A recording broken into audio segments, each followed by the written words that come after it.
আমাদের কাছে সেই নিয়ামতকে আমরা চিনলাম না, আমরা বুঝতে পারলাম না কত বড় নিয়ামত আল্লাহ আমাদের দান করেছেন। কোরআন নাজিল হচ্ছে, রাসূল করিম বুখারী শরীফে এসেছে, প্রতি রমজান মুবারকে হযরতে জিবরাইল আসতেন, হুজুরকে বলতেন, হুজুর আপনি তেলাওয়াত করেন, আমি শুনি, যতটুক নাজিল হয়েছে পড়েন।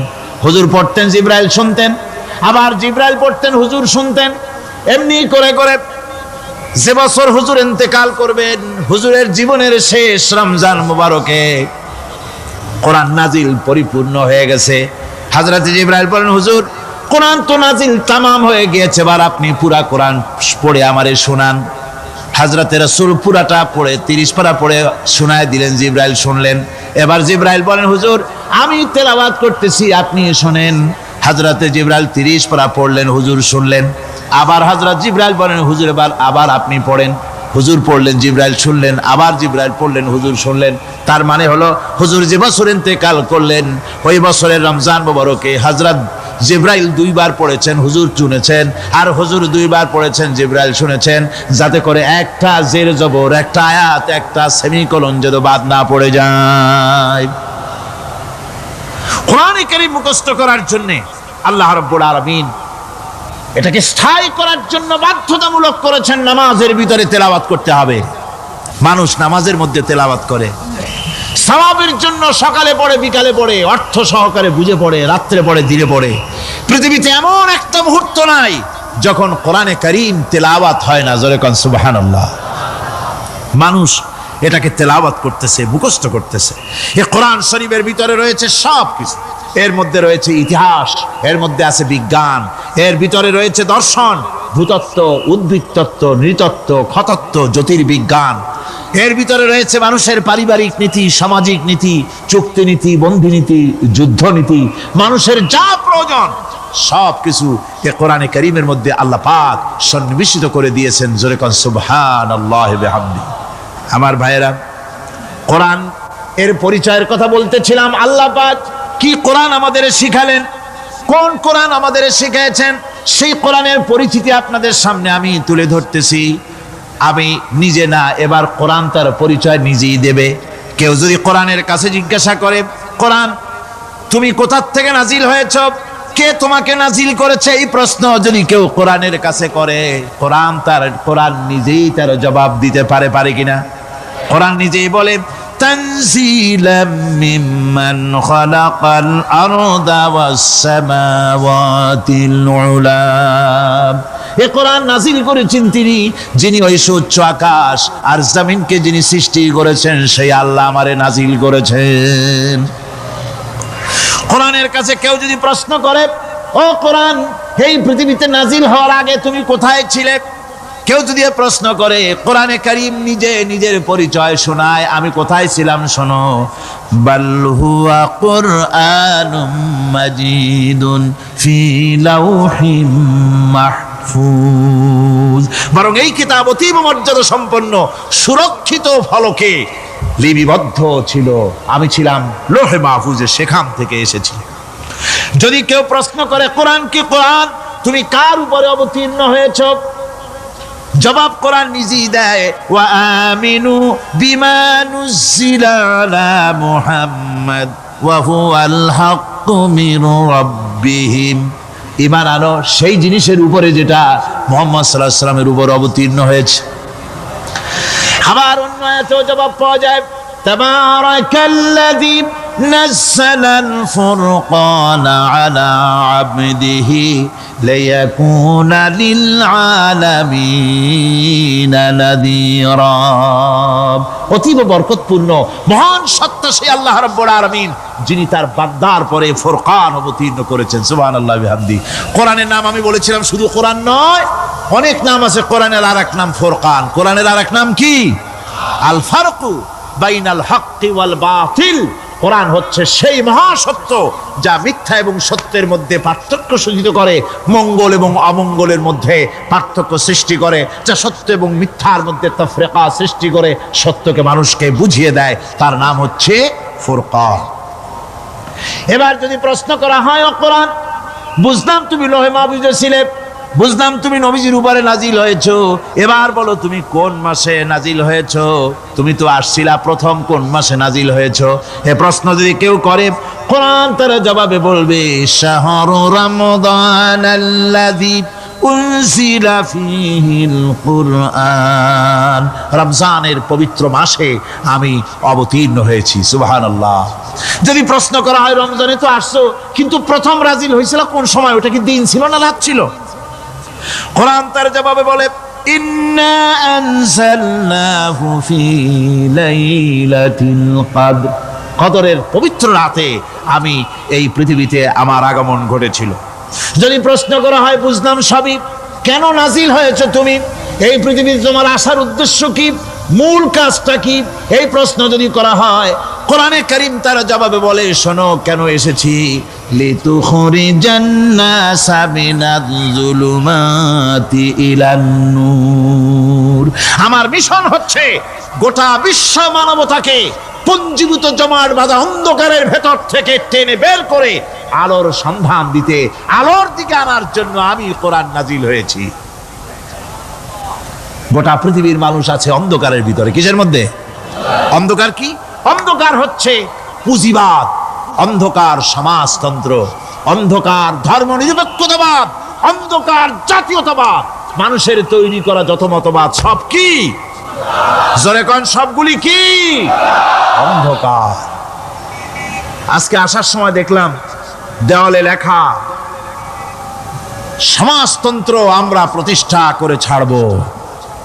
চিন্তা করলাম যারা লিখছেন তারা কি পাগল না ছাগল? কি আশ্চর্য কথা! যেই মতবাদ পৃথিবীর মাটি থেকে যে করেছে অথবা সেই দেশের লোকেরা ঠাটা মেরে তাদের দেশ থেকে বিদায় করে দিল, তাদের কোদাল হাতি বিদায় করে দিল, ছিন্ন ভিন্ন করে জুতার তলে শেষ করে দিল। তৈরি করা বিলিয়ন ডলারের বইগুলি আগুন জ্বালিয়ে দিল। আর বাংলাদেশের কিছু ছাগল সমাজতন্ত্র এখন টিকে রাখবো। এটা মাথা খারাপ, পাগল না মাথা গোল বুঝতে পারছি না। আমার বন্ধুগণ, এগুলি সব অন্ধকার। এই অন্ধকারের ভেতর থেকে মানুষগুলিকে টেনে আনবে কোরআন কিসের দিকে? আলোর দিকে।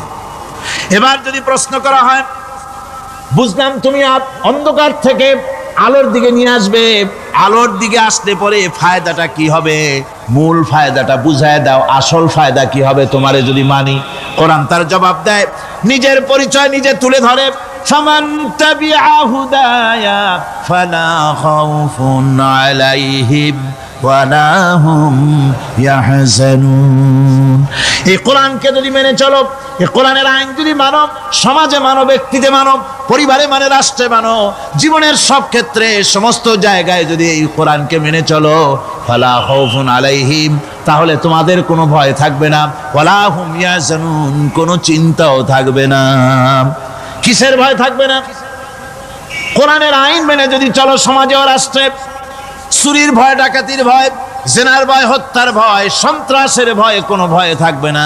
ওয়ালা হুম ইয়াহজানুন, চিন্তাও থাকবে না। খাওয়া পড়া, শিক্ষা, চিকিৎসা, বাসস্থান, এগুলির কোনো চিন্তা থাকবে না। কোরআনের সমাজে সব কিছুর গ্যারান্টি দেওয়া হবে, সবগুলি পেয়ে যাবে।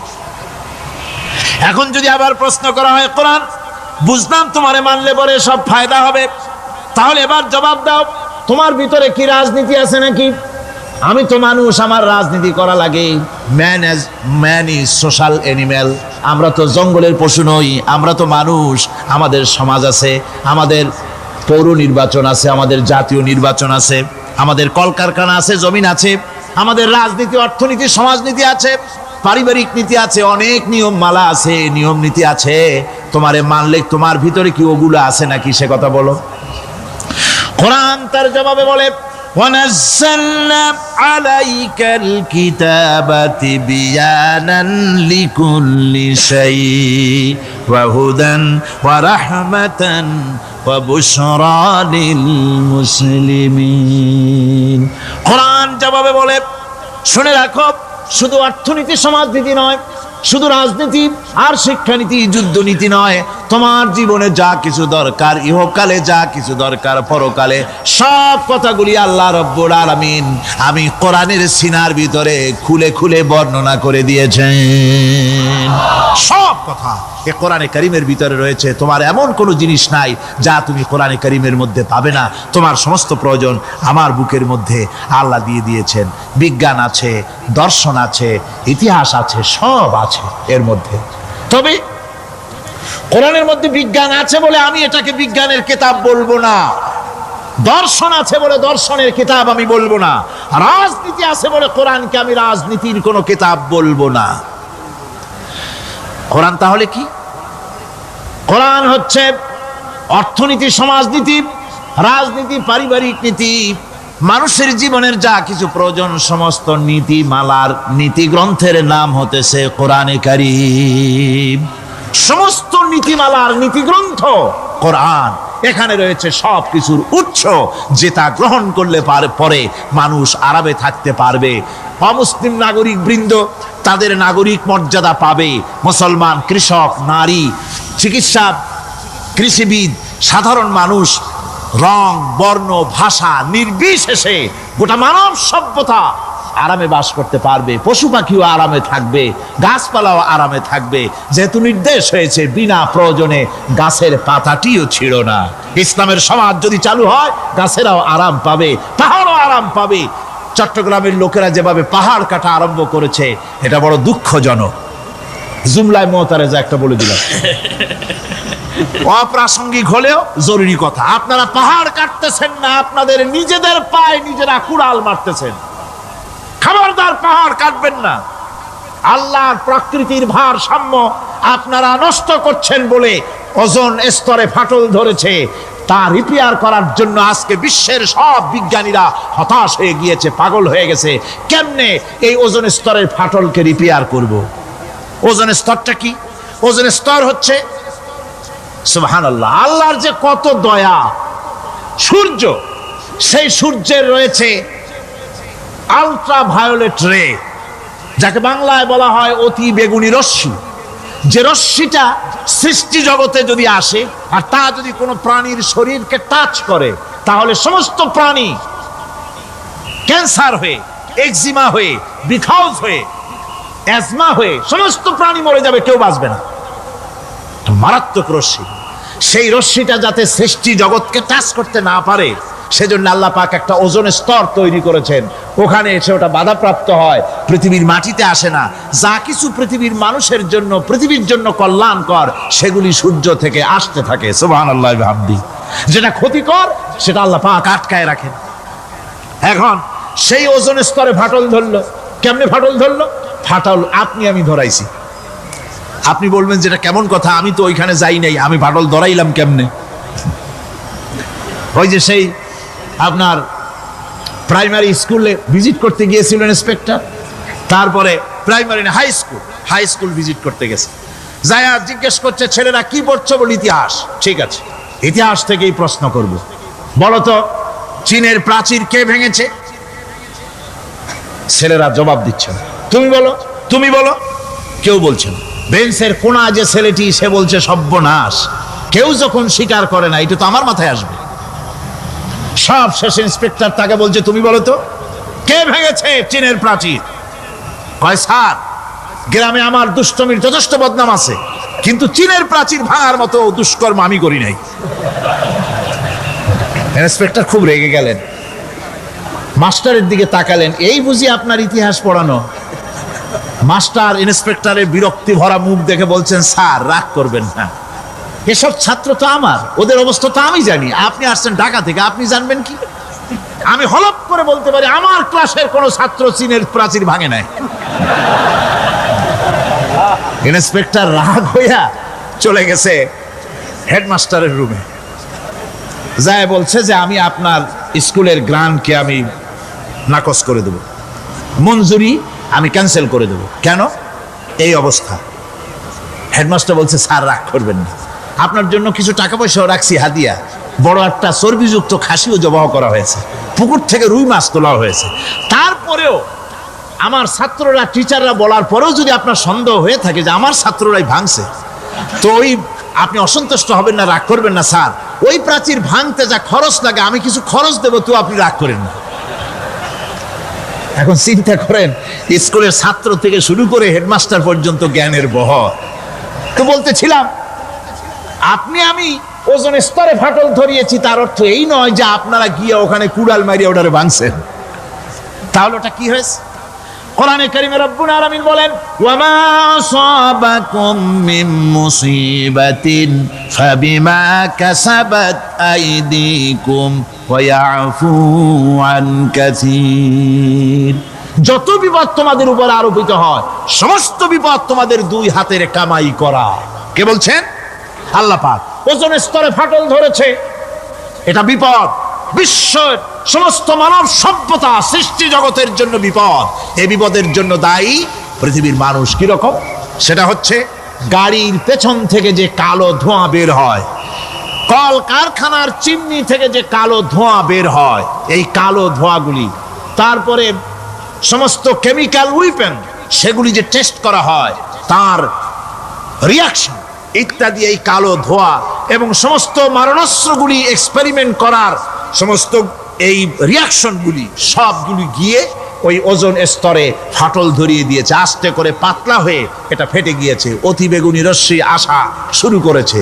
এটাকে বন্ধ করার জন্য বিজ্ঞানীরা আজ মরিয়া হয়ে গিয়েছে।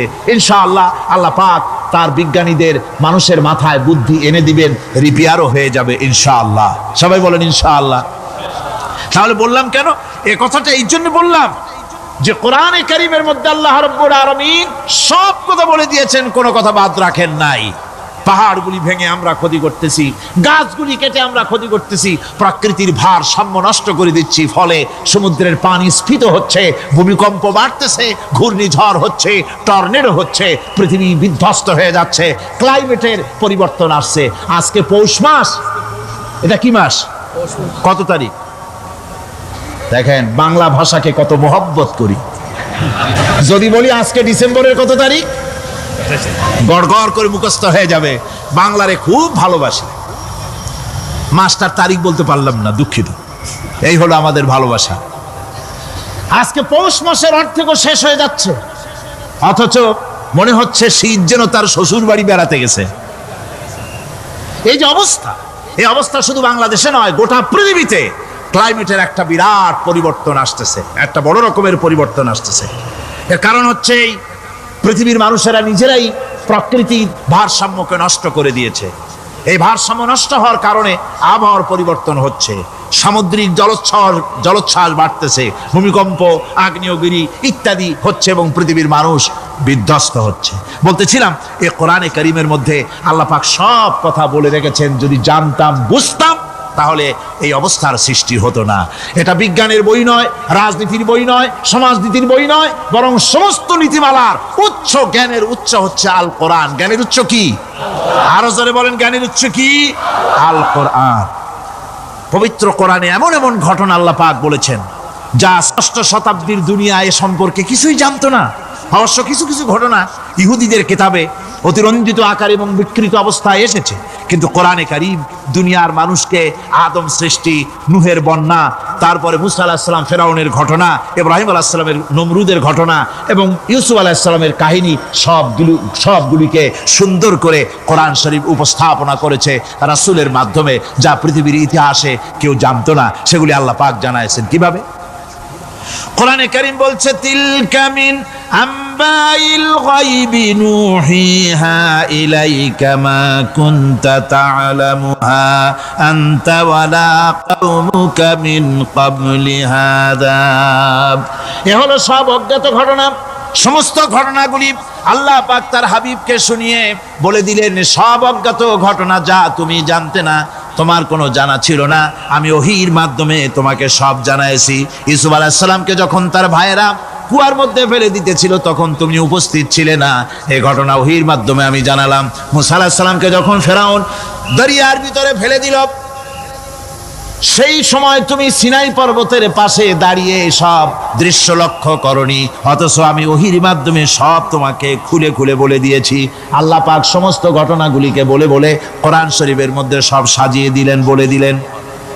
তিনি বললেন, ওয়ামা কুনতা বিজানিবিল গারবি ইয কাদাইনা ইলা মুসাল আমরা ওয়ামা কুনতা মিনাশ শাহিদিন।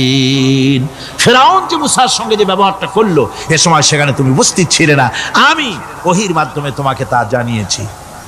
كذلك نقص عليك من أنباء ما قد سبق وقد آتيناك من لدنا ذكرا। আল্লাহ পাক বলেন, এভাবে আমি আপনার কাছে অতীত ঘটনাবলী ওহীর মাধ্যমে নিখুঁতভাবে আপনার সামনে সব বলে দিয়েছি। আমার ভাইয়েরা, এই বিশ্বলোকে ঊর্ধ্ব লোক সম্পর্কে নির্ভুল তথ্য বর্ণনা আল্লাহ পাক করে দিয়েছেন কোরআনের মাধ্যমে। 1665 খ্রিস্টাব্দে স্যার আইজাক নিউটন তিনি আবিষ্কার করলেন মাধ্যাকর্ষণ শক্তিকে। এই মাধ্যাকর্ষণ শক্তি, ল অফ গ্র্যাভিটেশন, এ সম্পর্কে মানুষের এই থেকে কিছু জানলো, কিন্তু আজ থেকে 1400 বছর আগে আল্লাহ রাব্বুল আলামিন তার উম্মি নবী, যিনি কোনো বিজ্ঞানাগারে লেখাপড়া করেন নাই, কোনো সায়েন্স রিসার্চ করেননি, যিনি কোনো কলেজ ইউনিভার্সিটিতে পড়াশোনা করেননি, তার মাধ্যমে জানিয়েছেন মাধ্যাকর্ষণ শক্তির কথা। কোরআন বলছে, ইন্নাল্লাহা ইউমসিকুস সামাওয়াতি ওয়াল আরদা আন তাজুলা। এই পৃথিবী এবং সমস্ত গ্রহ উপগ্রহকে আল্লাহ পাক বলছেন, আমি এমন এক শক্তি দিয়েছি যে শক্তির মাধ্যমে একটা আরেকটাকে আকর্ষণ করে রাখছে। এই পৃথিবীতে মাধ্যাকর্ষণ শক্তি শুধু পৃথিবীর নাই, সূর্যের আছে, মঙ্গলের আছে, নেপচুনের আছে, ইউরেনাসের আছে, বৃহস্পতির আছে। প্রত্যেকটি গ্রহের আলাদা আলাদা মাধ্যাকর্ষণ শক্তি আছে, আর এই শক্তির বলে একটা আরেকটাকে টেনে ধরছে, যাতে করে বিচ্ছিন্ন হয়ে না যায়, যাতে করে ধ্বংসপ্রাপ্ত না হয়। এগুলি আল্লাহ পাক এই তথ্যগুলি কোরআনে কারীমের মধ্যে বলেছেন। ফলে মরিস বুকাইলির মতো লোক, যিনি ফরাসি দার্শনিক, তিনি বলেছেন দুনিয়ার সমস্ত বিজ্ঞানীদের থিওরি হচ্ছে এই যে বিজ্ঞানের কোনো থিওরি ফাইনাল নয়। আজ একটা হচ্ছে, কাল সেটাকে পরিবর্তন করে নতুন আরেক থিওরি আসতেছে। কিন্তু কোরআনে কারীমের মধ্যে আমি, কে বলতেছেন কথা? না না না, মরিস বুকাইলি বলছেন, কোরআন শরীফের ভিতরে আমি যে বিজ্ঞানের তথ্য পেয়েছি, থিওরি পেয়েছি, তার কোনো পরিবর্তন আজও হয় নাই, ভবিষ্যতেও হওয়ার কোনো সম্ভাবনা নাই। মরিস বুকাইলি মনে করেছিলেন বেদ আর বাইবেলে যেমন ভুল আছে, কোরআন শরীফে ওই রকম ভুল আছে, নাউজুবিল্লাহ। সেই জন্য তিনি আরবি শিখলেন কোরআন বোঝার জন্য, ভুল ধরার জন্য। কোরআন শিখলেন কি জন্যে? ভুল ধরার জন্য। আর এমন শেখা শিখছেন, ওই আরবি শিক্ষা মানে আমাদের দেশের লোকদের মতো আনাকুন জানাকুন শেখে নাই, ভালো করেই শিখছে, ভালো করেই মুখস্থ করেছেন, তার ভালো করে আরবি শিখেছেন, তারপরে কোরআন শরীফ পড়েছেন, তারপরে তিনি এ কোরআন পড়ে তেলাওয়াত করে বুঝে এরপরে তিনি বই লিখেছেন দি Bible, the Quran and science. এই বইয়ের মধ্যে তিনি পরিষ্কার লিখেছেন, কোরআন পড়লাম, এর ভিতরে একটা নকতা দেওয়ার, একটা কলমের ফোঁটা দেওয়ার জায়গা কারো নাই। কোরআন নিঃসন্দেহে মহান স্রষ্টা আল্লাহ রাব্বুল আলামিনের মানুষের বানানো কিতাব, এটা হতে পারে না। জোরে বলেন সুবহানাল্লাহ। নির্ধারিত কক্ষে ঘুরছে, নির্ধারিত কক্ষে ঘুরছে। এর কক্ষগুলি আল্লাহ পাক ঠিক করে দিয়েছেন, সেই কক্ষে ঘুরতেছে, একে অপরের পথ অতিক্রম করতেছে না। আবার ওই মহাশূন্যের ভেতরে রয়েছে black hole. Black hole, black hole কি? ব্ল্যাক হোল হচ্ছে একটা বিরাট অন্ধকার গহ্বর, একটা মৃত্যুকূপ। এত বড় বিরাট ব্ল্যাক হোল মহাশূন্যে আছে, বিজ্ঞানীরা হয়রান হয়ে গেছে। তার এত বড় শক্তি, সে শুধু তারা খায় না, কোন তারকা ঘুরতে ঘুরতে যদি তার কাছে এসে যায়, তারাকে খেয়ে ফেলে। কোন আলো যদি কাছে আসে, আলো শুষে নিতে নিতে আলো যার থেকে এসেছে সেটাকেও শেষ করে ফেলে। এ ধরনের একটা দারুণ আকর্ষণীয় শক্তি তার মধ্যে আল্লাহ সৃষ্টি করেছেন। একটা ব্ল্যাক হোল আছে মহাশূন্যের ভিতরে। সূর্য, চন্দ্র, গ্রহ, নক্ষত্র, যে সূর্য পৃথিবীর চাইতে 13 লক্ষ গুণ বড়, এমন 2 কোটি সূর্য খাইয়া হজম করতে পারে, এত বড় ব্ল্যাক হোল আল্লাহ তৈরি করে রেখেছেন মহাশূন্যের উপরে। রয়েছে মিল্কি ওয়ে, রয়েছে গ্যালাক্সি, অন্তত 10,000 কোটি, 10 সহস্র কোটি তারকা দিয়ে সমৃদ্ধ গ্যালাক্সি মিল্কি ওয়ে। যেটা অন্ধকার রাত্রে তারকা সজ্জিত রাতে উত্তর দক্ষিণ দিকে টানা একটা পথের মতো দেখা যায়। এটা হচ্ছে গ্যালাক্সি, এইটাকে বলা হয় মিল্কি ওয়ে, এটা হচ্ছে ছায়াপথ। অসংখ্য তারকা এর মধ্যে রয়েছে। কত বড় বড় তারকা, অনেক দূরে, তাই আমরা দেখি বিন্দু বিন্দু। আসলে কি বিন্দু না, কত বড় জানেন? বিজ্ঞানীরা বলেছেন দৈত্যের মতো বিরাট বিরাট তারকা আছে, যে সূর্য পৃথিবীর চাইতে 13 লক্ষ গুণ বড়। এরকমের সূর্যের অন্তত 3 কোটি সূর্য খাইয়া হজম করতে পারে, এরকম অসংখ্য তারকা মিল্কি ওয়ের ভিতরে আল্লাহ সৃষ্টি করেছেন। সুবহানাল্লাহ বিহামদিহি, সুবহানাল্লাহ। আর মানুষ লাফায়, 4 আঙ্গুল মানুষ খালি লাফ দেয় মোষ কতগুলো রাখিয়া। কোন আনন্দে লাফাও, কি শক্তি তোমার! মহাশূন্যের তুলনায় এই পৃথিবীর অবস্থান কি জানেন? এই জন্য যত বেশি পড়াশোনা করবেন মাথা নত হয়ে যাবে। কমিউনিস্ট হয় ছাগলেরা, বুদ্ধিমান কোনোদিন কমিউনিস্ট হয় না। কারা কমিউনিস্ট হয়? ছাগলগুলি, যাদের আকল নাই, যাদের জ্ঞান নাই, বুদ্ধি নাই, ওরাই কমিউনিস্ট হয়। কোন চিন্তাবিদ, কোন বিজ্ঞানী কমিউনিস্ট হয় না। মাথা নত হয়ে যায়, আল্লাহর এই সৃষ্টি দেখে পাগল হয়ে যায়। নিঃসন্দেহে আল্লাহ আছেন, নইলে পরে এগুলি হয় কি করে? আমি চিন্তা করে পাই না কমিউনিস্ট হয় কেমন, কতখানি পাগল হইলে হয়। ছোট্ট একটা রুমাল দেখলে মনে করি কোন তাঁতি এটারে বানাইছে। একটা এই কি জানি কয় মাইক দেখলে মনে করি কেউ এটাকে বানাইছে। টেবিল দেখলে মনে করি কেউ বানাইছে। ফ্রিজ দেখলে মনে করি বানাইছে কেউ। একটা সুই দেখলে মনে করি কেউ এটাকে বানাইছে। আর এই বিশাল পৃথিবী, ওই বিশাল আকাশ, কমিউনিস্টরা কয় এমনি এমনি হয়েছে। কয় বোতল খায় দৈনিক আল্লাহ জানে। আমার বন্ধুগণ, মাথা নত হয়ে আসবে চিন্তা করলে কি বিশাল সৃষ্টি আল্লাহ পাকের। এই ছায়াপথ, এই গ্যালাক্সি, এর তুলনায় পৃথিবীর অবস্থান কোথায়?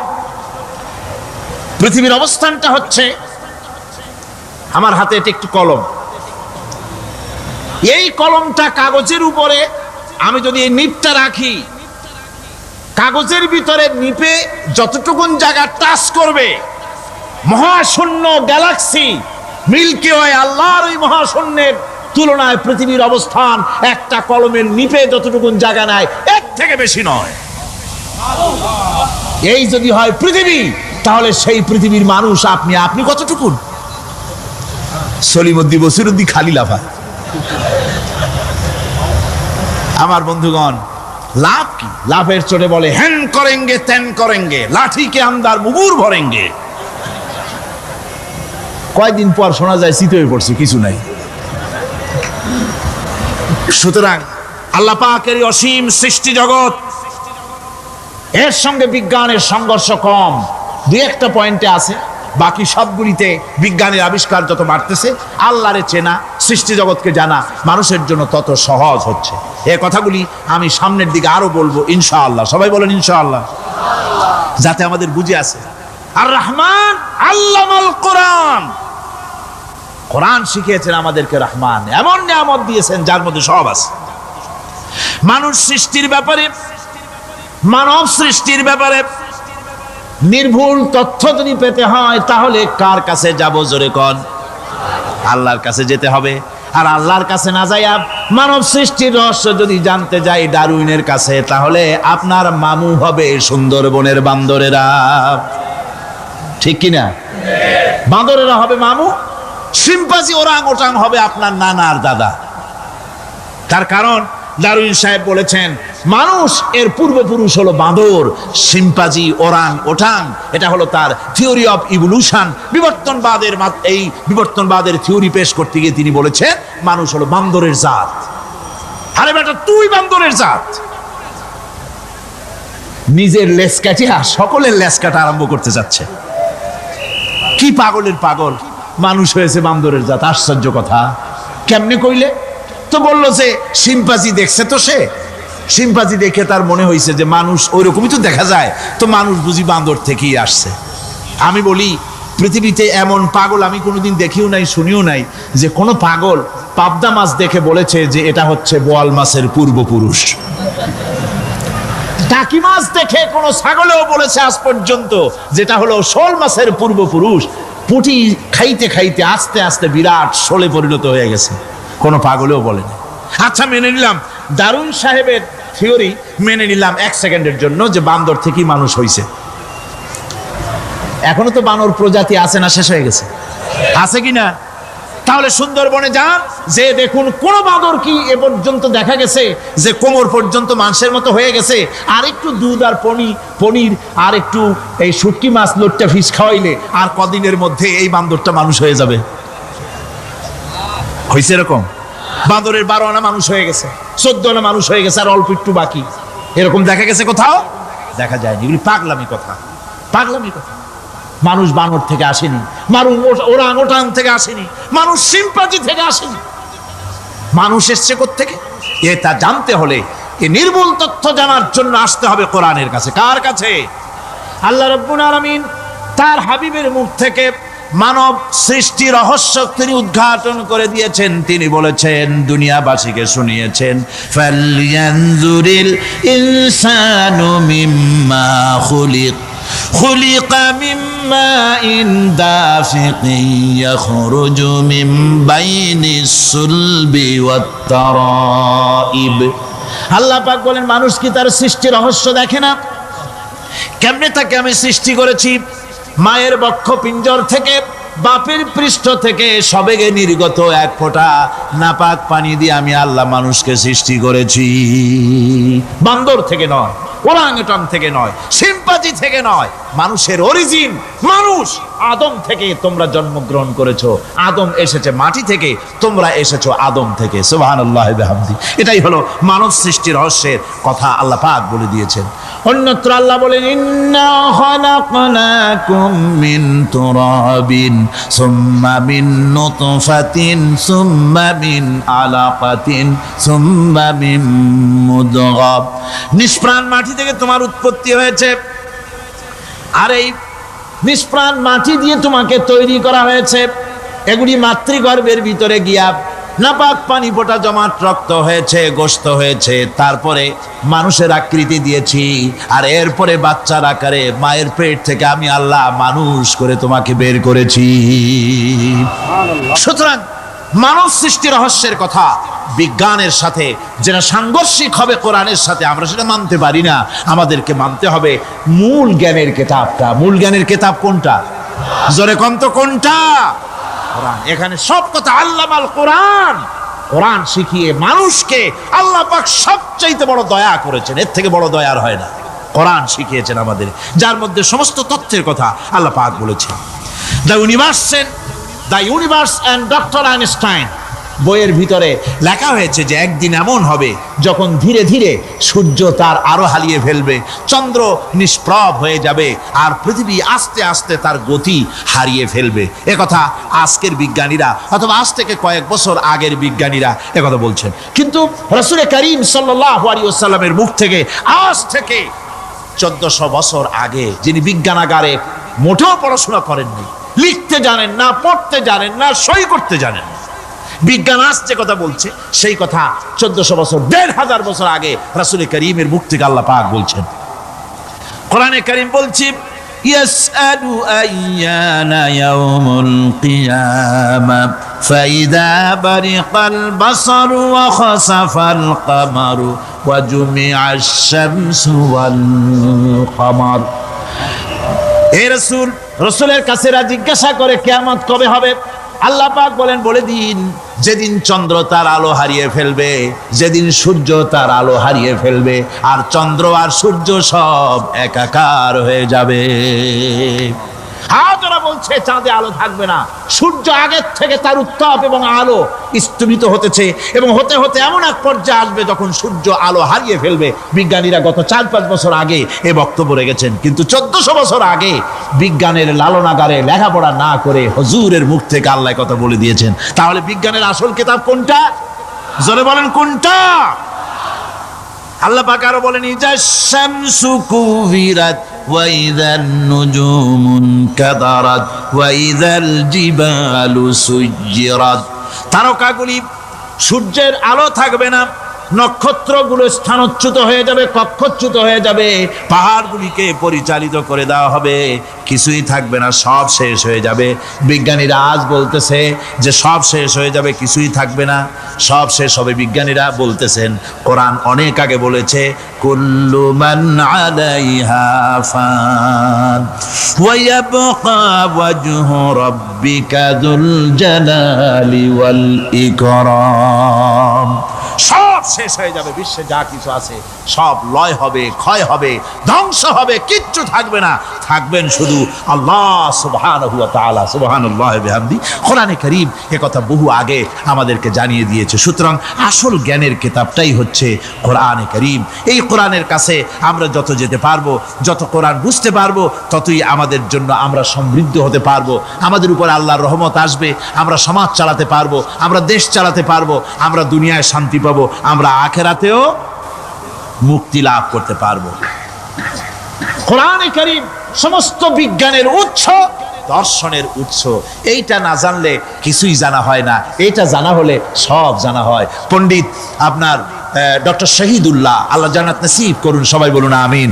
তিনি বলতেন, বড় বড় সেমিনারে গিয়ে বলতেন তিনি, যে আপনারা যারা বক্তব্য রাখতে এসেছেন, জনগণকে বলছি না, যারা বক্তব্য রাখতে এসেছেন, এমএ পাস করেছেন, ডিগ্রি করেছেন, পিএইচডি করেছেন, এভারসিএস করেছেন, বহু কিছু ডিগ্রি আপনারা লাভ করেছেন, নামের আগে 6 হাত লম্বা ডিগ্রি আপনারা লাগাইছেন, আপনারা পণ্ডিত ঠিকই, কিন্তু এই কোরআন শরীফের জ্ঞান যদি আপনাদের না থাকে, আপনারা পণ্ডিত, তবে আপনারা মূর্খ পণ্ডিত। কি পণ্ডিত? কি পণ্ডিত? মূর্খ পণ্ডিত।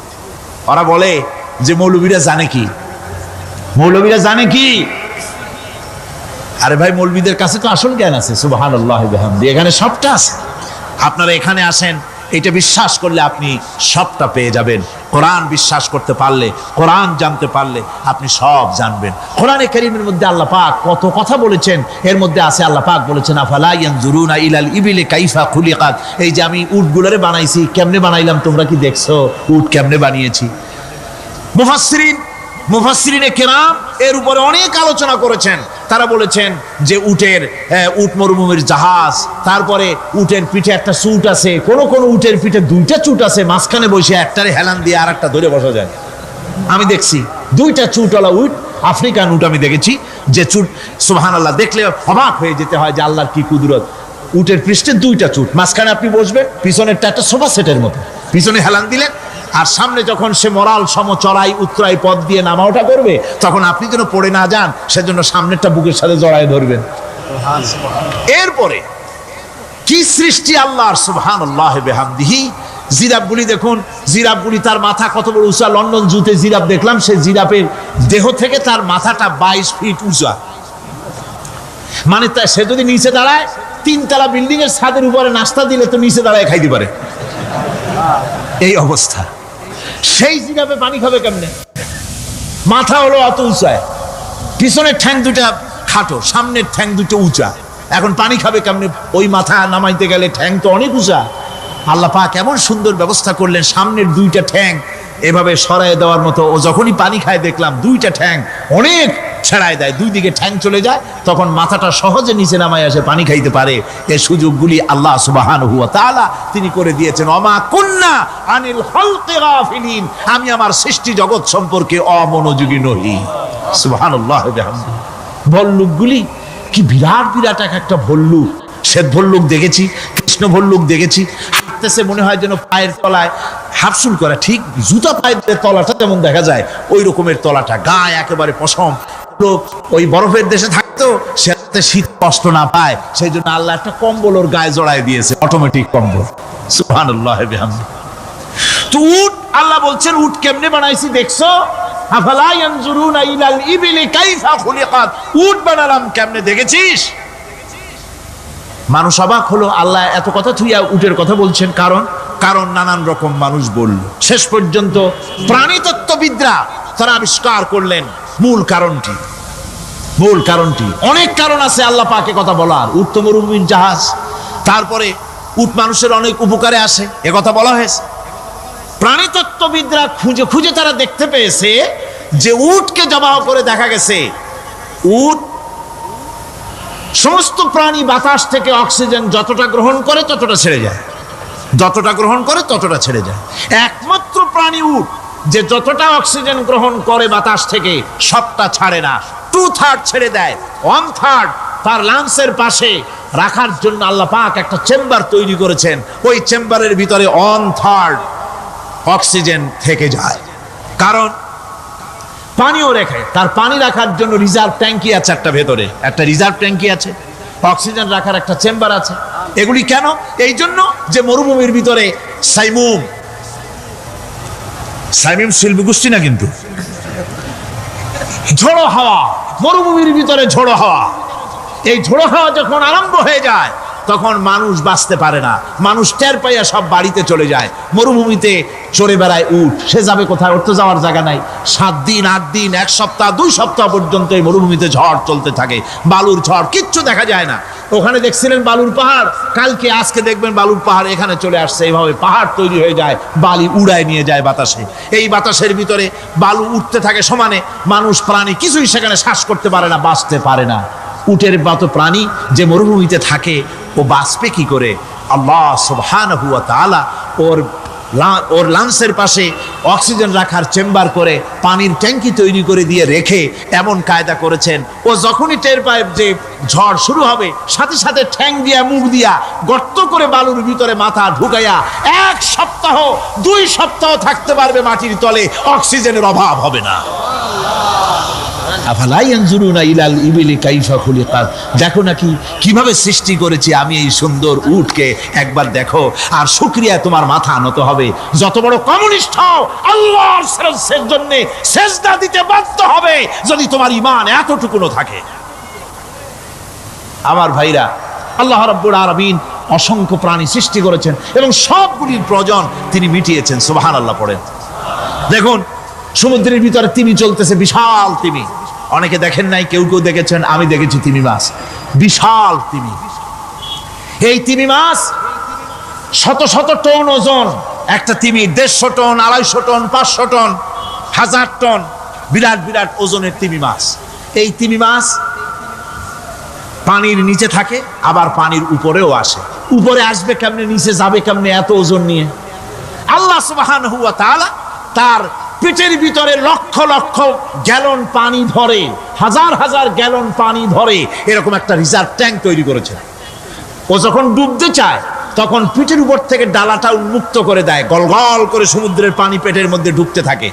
পানিতে ভরে গেল, শরীরের ওয়েট দারুণ ভাবে ওয়েট ক্যারি করলো, তখন সে আস্তে করে সমুদ্রের তলায় ডুবে গেল।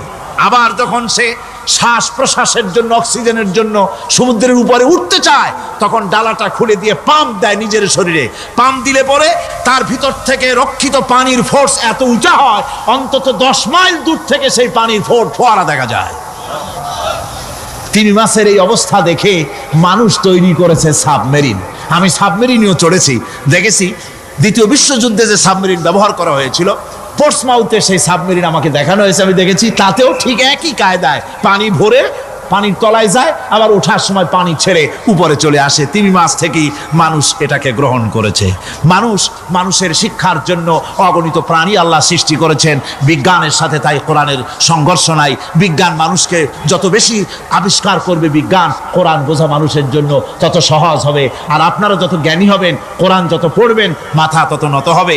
তুলা গাছের ফল যত পাকে তত গাছ কি হয়, ডালগুলো কি হয়, উপরে উঠে যায়। বোঝেন না কেন? তুলা গাছ নাই আপনাদের দেশে? তুলারে কি কয় চট্টগ্রামে? তুলা গাছরে কি কয়? তুলা গাছ।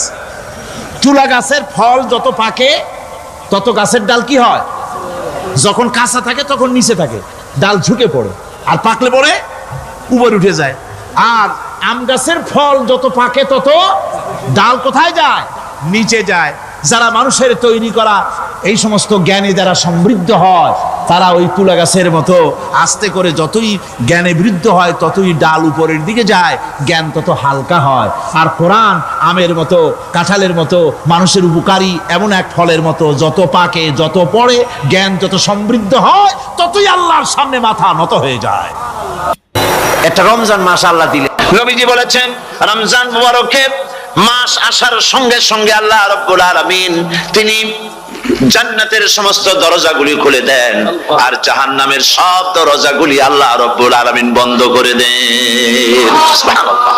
আর শয়তানকে শৃঙ্খল দিয়ে বেঁধে ফেলা হয়, শিকল দিয়ে শয়তানের বান্ধা হয়ে যায়। এই হাদিসটা যখনই শুনাই বিভিন্ন জায়গায়, লোকেরা বিভিন্ন জায়গায় প্রশ্ন করে, হুজুর কোন তো যে শয়তানরে বান্ধা হয়, কিন্তু রমজান মাস তো লোকেরা মদ খায়, মিথ্যা কথা কয়, তাহলে শয়তান বান্ধা থাকলো কেমনে? আমি বলি দেখেন, এরও ব্যাখ্যা আছে। এর ব্যাখ্যা হলো এই, কোন কোন ঘড়ি আছে একবার চাবি দিলে 6 মাস চলে, আর একবার চাবি দিলে 2 বছর চলে, আবার চাবি দিলে লাইফ চলে যায়, এরকমের ঘড়িও আছে। কোন কোন মানুষের শয়তানে এমন চাবি দিছে যে চাবিতে 6 মাস চলে, কোনটায় 10 মাস চলে, কোনটায় বছর চলে। রোজার মাসেও যারা গুনাহ করে শয়তানে এমন চাবি দিছে যে রোজার মাসেও বন্ধ হচ্ছে না, এরা শয়তানের খপ্পরে পড়ে গেছে। আল্লাহ এই চাবি থেকে মুসলমানদেরকে হেফাজত করুন, বলি আমিন। জোরে বলেন আমিন। শয়তান থেকে পানাহ কেউ দিতে পারে না, কোন গভর্নমেন্ট পারবে না। ব্রিটিশ গভর্নমেন্ট পারবে নাকি? American government? কেউ পারবে না। শয়তান থেকে পানাহ দিতে পারে কেবলমাত্র কে?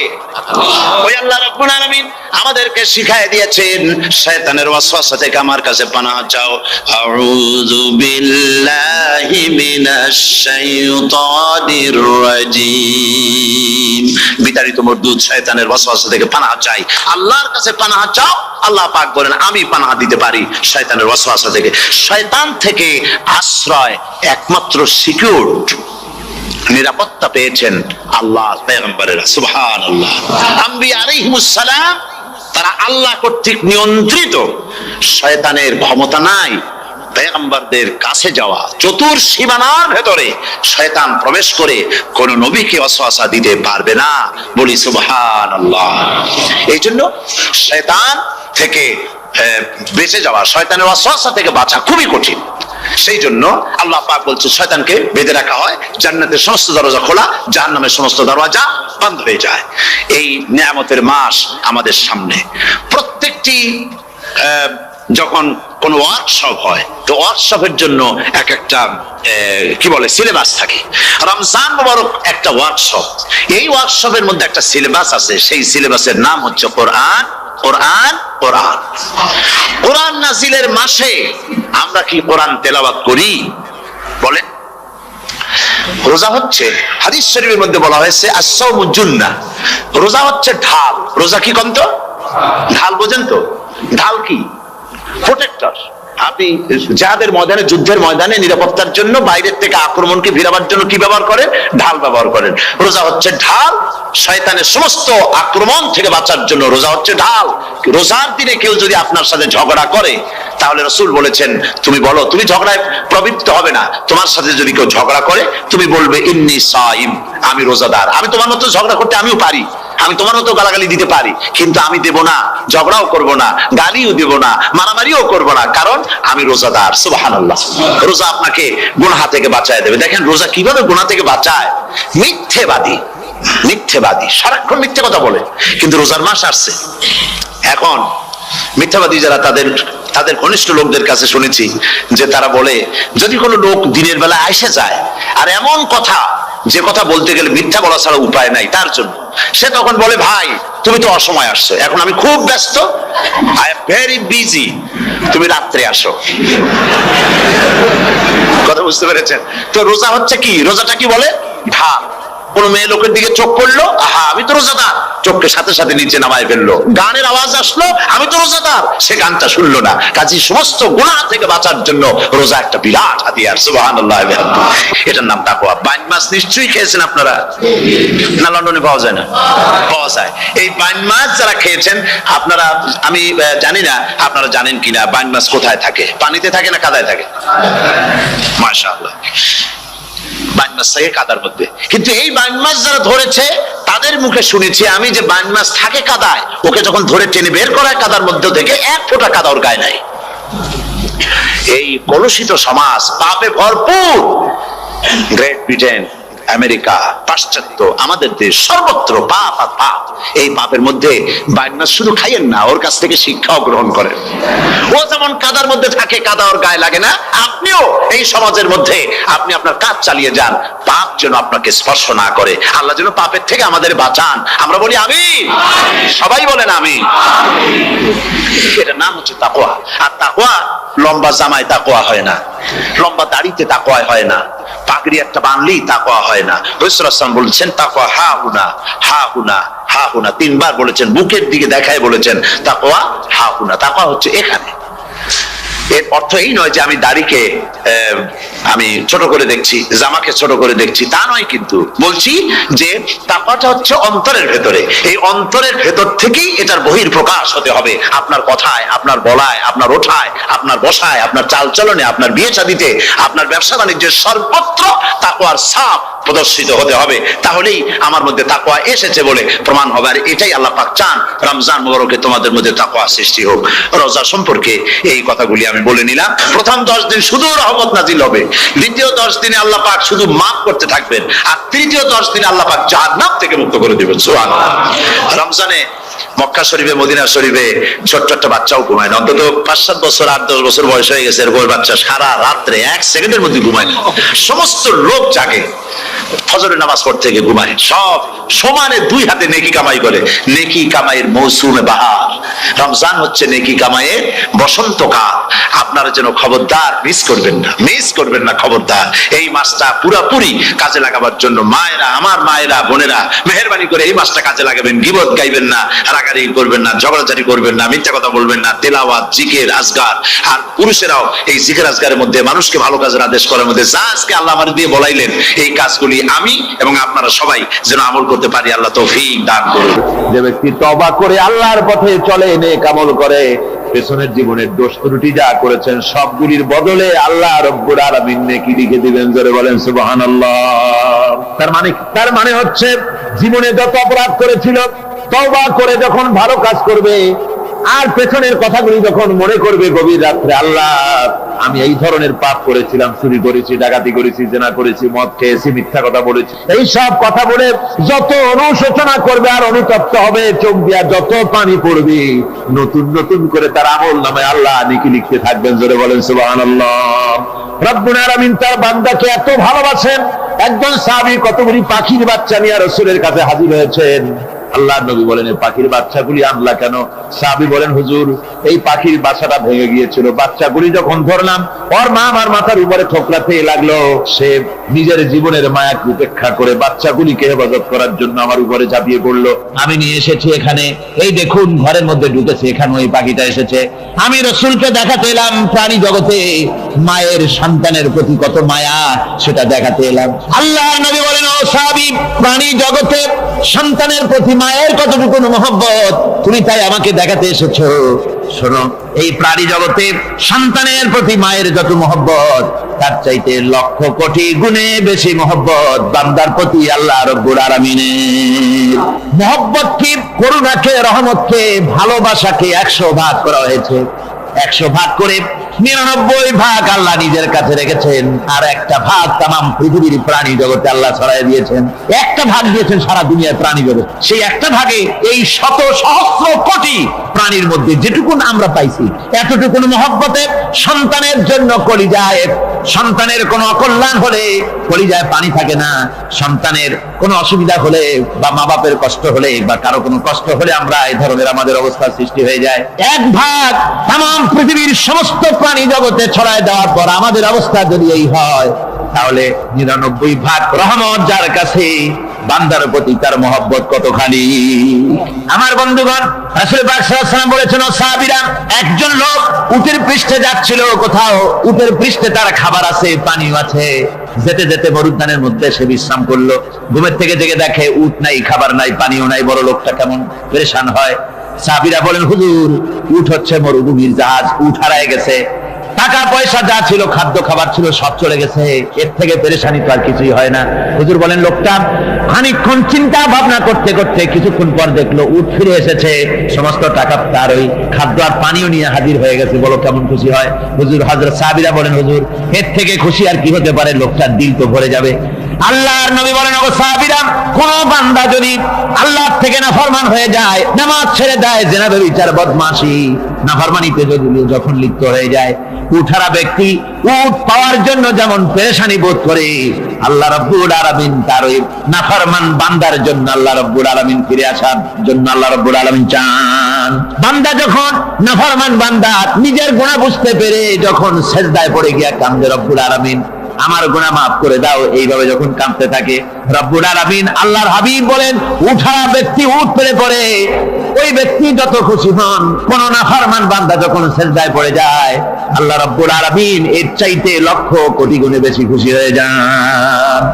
আল্লাহ পাক হচ্ছেন রহমান রহিম, গাফুরুর রহিম। পৃথিবীতে এমন কে আছে আপনি আমাকে বলেন, এমন কে আছে অপরাধ করবে না আর সে বলবে আয় তোরে মাফ করে দেই?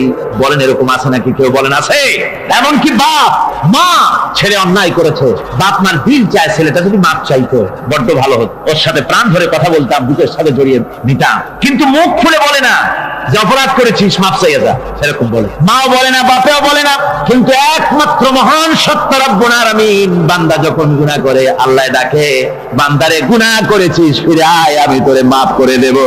গুনাহ করেছিস ফিরে আয়, জিনা করেছিস ফিরে আয়, মদ খেয়েছিস ফিরে আয়, মানুষ হত্যা করেছিস ফিরে আয়, কুফরি করেছিস ফিরে আয়, আগুন পূজা করেছিস ফিরে আয়, মাটি পূজা করেছিস, সূর্য পূজা করেছিস, যা করেছিস না কেন ফিরে আয়, আমাকে ডাক দে, আমি তোর জিন্দেগির গুনাহ আমি আল্লাহ মাফ করে দেব।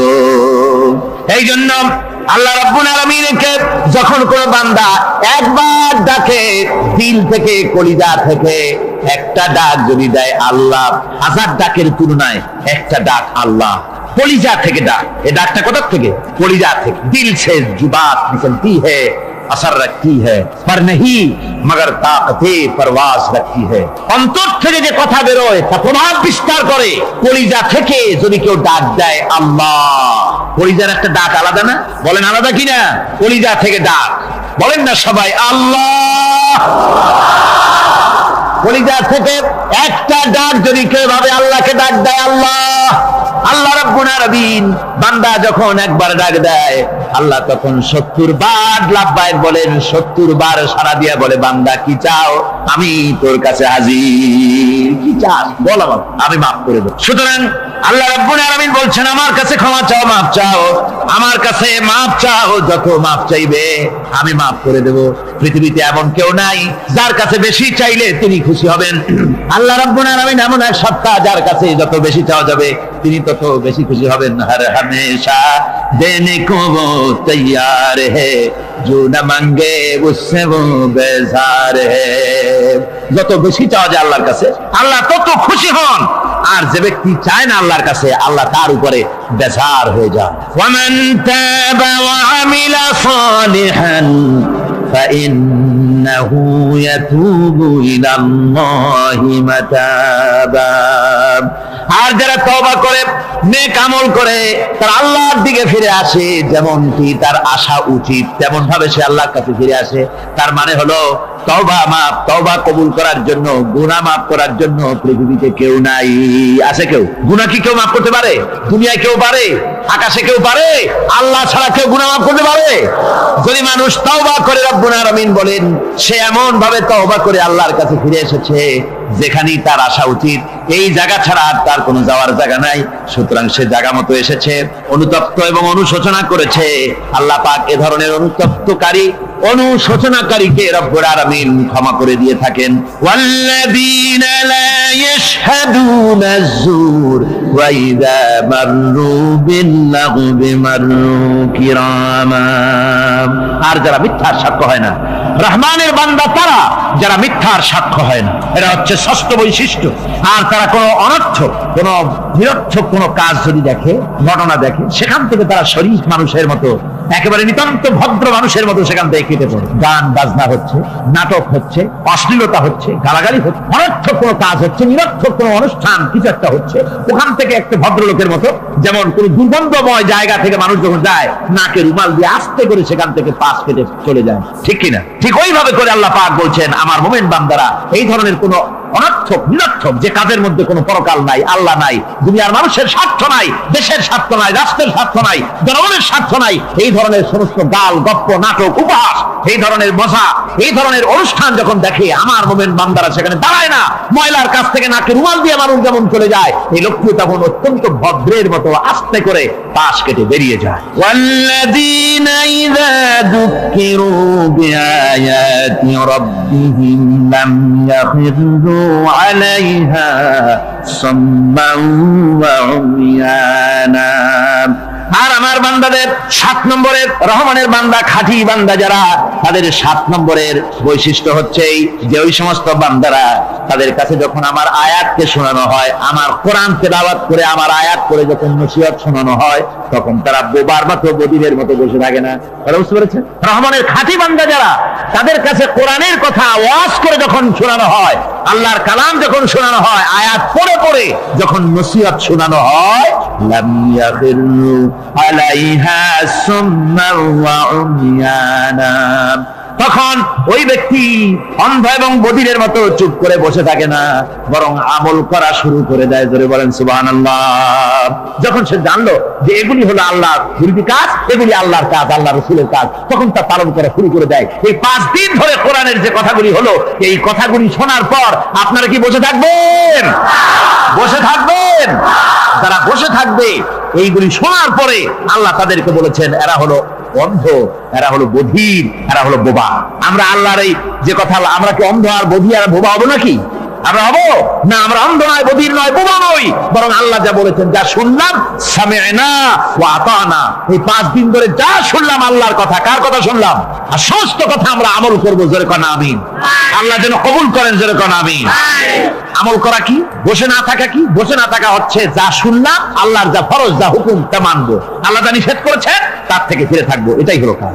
এরপরে রব্বুল আলামিন বলেন, والذين يقولون ربنا هب لنا من أزواجنا وذرياتنا قرة أعين واجعلنا للمتقين إماما। রহমানের বান্দা 8ম নম্বর এবং শেষ নাম্বার হচ্ছে এটা বৈশিষ্ট্য এই যে তারা রহমানের যারা খাঁটি বান্দা, আল্লাহর যারা খাঁটি বান্দা, তারা রব্বুল আলামিনের কাছে মুনাজাত করে, আমার রব, আয় আমার আল্লাহ, হাবলানা মিন আজওয়াজিনা ওয়া যুররিয়াতিনা, আমাদের এবং আমাদের স্ত্রীদের আর আমাদের সন্তানদেরকে তুমি দয়া করে আমাদের চক্ষুর শীতলতা বানায় দাও। জোরে বলেন আমিন। ওয়াজআলনা লিল মুত্তাকিনা ইমামা, আর আমার এই সন্তানদেরকে তুমি মুত্তাকিদের ইমাম বানায় দাও। শুধু মুত্তাকি বানায়ো না, মুত্তাকিদের নেতা বানায় দাও। জোরে বলেন সুবহানাল্লাহ। এই সূরাটা এইটা তখনকার কথা যখন এই মুমিনদের মক্কি সূরা, তো এটা যখন মক্কা শরীফে দেখা গেল যে মুসলমানেরা, যিনি ইসলাম কবুল করেছেন তার বাপ কাফের, যিনি ইসলাম কবুল করেছেন কারো বাপ কাফের, কারো মা কাফের, কারো সন্তান কাফের, কারো মেয়ে কাফের, কারো জামাই কাফের, সব প্রিয়জনেরা কুফরি হালতে আছে। আর এগুলি দেখে তাদের চক্ষুর মধ্যে কাঁটা বিঁধতেছিল, চক্ষু জর্জরিত হয়ে যাচ্ছিল। নিজের সন্তানের চেহারা যত ভালো হোক, সন্তান যতই শিক্ষা দীক্ষা থেকে যতই উন্নত আর ভালো হোক না কেন, সে যদি জাহান্নামের দিকে অগ্রসর হতে থাকে, কোন নেককার ইমানদার পিতার মনে তা সান্ত্বনার কারণ হতে পারে না।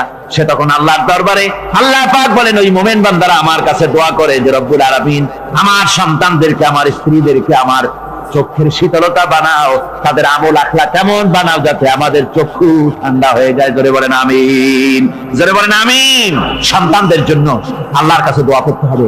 আপনারা দেখেন, চোখের সামনে দেখতে পাচ্ছেন সন্তান সিনেমায় যান, সন্তান নামাজ পড়ে না, সন্তান রোজা রাখে না, সন্তান মানুষের তৈরি করা মতাদর্শের পেছনে স্লোগান দিচ্ছে, দৌড়াচ্ছে, আর আপনি পিতা হয়ে তাকে ঠেকাচ্ছেন না। ওই ছেলে তো জাহান্নামে যাচ্ছে, আপনার দরদ হওয়া উচিত, ওই ছেলেকে ফিরানো দরকার আর আল্লাহর কাছে দোয়া করাবো। আমার বন্ধুগণ, দোয়া আল্লাহ নিজেই শিখাই দিচ্ছেন, দোয়া করো। পড়েন আমার সাথে, রব্বানা হাব লানা মিন আজওয়াজিনা ওয়া যুররিয়াতিনা কুররাতা আয়ুন ওয়াজআলনা লিল মুত্তাকিনা ইমামা। উলাইকা ইউজজাউনাল গুরফাতা বিমা সাবারু ওয়া ইউলাক্কাউনা ফিহা তাহিয়াতান ওয়া সালামা। আল্লাহ পাক বলেন এই সব লোকদের জন্য তারা যে সবর করেছিল সেই সবরের কারণে আমি তাদের উত্তম জাযা দান করব। আর তাদের জন্য ফেরেশতারা চতুর্দিক থেকে ফেরেশতারা তাদের জন্য সম্বোধন করবে, তাদেরকে সম্বর্ধনা দিবে, ফেরেশতারা তাদের সম্বর্ধনা দিবে। ওয়াল মালাইকাতু ইয়াদখুলুনা আলাইহিম মিন কুল্লি বাবিন সালামুন আলাইকুম বিমা সাবারতুম ফানি'মা উকবাদ-দার। চতুর্দিক থেকে ফেরেশতারা আসতে থাকবে আর তারা সালাম দিতে থাকবে, তাদেরকে সম্বর্ধনা দেবে বেহেশতীদেরকে, আর বলবে তোমাদের জন্য এই পরকালের এই ঘরটা, এই জায়গাটা কতই না উত্তম করে আল্লাহ তৈরি করে রেখেছেন। বলেন সুবহানাল্লাহ। সালামুন আলাইকুম। আল্লাহ বলছেন উলাইকা ইউজজাউনাল গুরফাতা বিমা সাবারু, তোমরা যে সবর এখতিয়ার করেছিলে সেজন্য আজকে তোমাদের জন্য আমি এই বিরাট নিয়ামত তোমাদের জন্য রেখেছি। দ্বীনকে চালু করতে গেলে, ইসলামী আন্দোলন করতে গেলে বিপদ আসে, আর সেই বিপদে সবর এখতিয়ার করতে হয়। কত ভয় আসে, লোভ আসে, কত কিছু আসে, এগুলিকে উপেক্ষা করে যারা ইসলামী আন্দোলনের জন্য নফসের খায়েশকে, আরামকে হারাম করে দিয়ে আন্দোলনে যারা ঝাঁপিয়ে পড়তে পারে তাদের জন্য আল্লাহ পাক এই সমস্ত নিয়ামত রেখে দিয়েছেন। কুল মা ইয়াবাউ বিকুম রাব্বি লাউলা দুআউকুম ফাকাদ কাযাবতুম ফাসাউফা ইয়াকুনু লিজামা।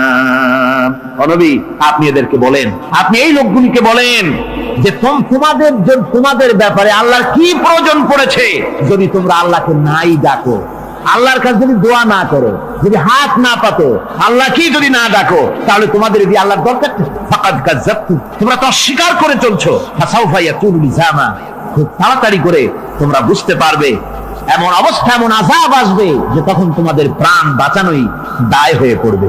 আমার বন্ধুগণ, একটা মানুষের সাথে মানুষের সৃষ্টি আর পাথরও সৃষ্টি, পাথরও একটা মাখলুক, মানুষও মাখলুক। পাথরের সাথে মানুষের পার্থক্য কোথায়? পাথর আল্লাহর দরবারে হাত তুলতে পারে না, আল্লাহকে ডাকতে পারে না, মোনাজাত করতে পারে না। মানুষ ডাকতে পারে, হাত তুলতে পারে, তার হাত দেওয়া আছে। মানুষ হয়ে যদি আল্লাহর দরবারে হাত তুলতে না পারলেন, চোখের পানি যদি না ফেলতে পারলেন, আল্লাহ পাক বলছেন, ও নবী বলে দেন, আপনি বলুন তোমাদের দিয়ে কি প্রয়োজন আল্লাহর?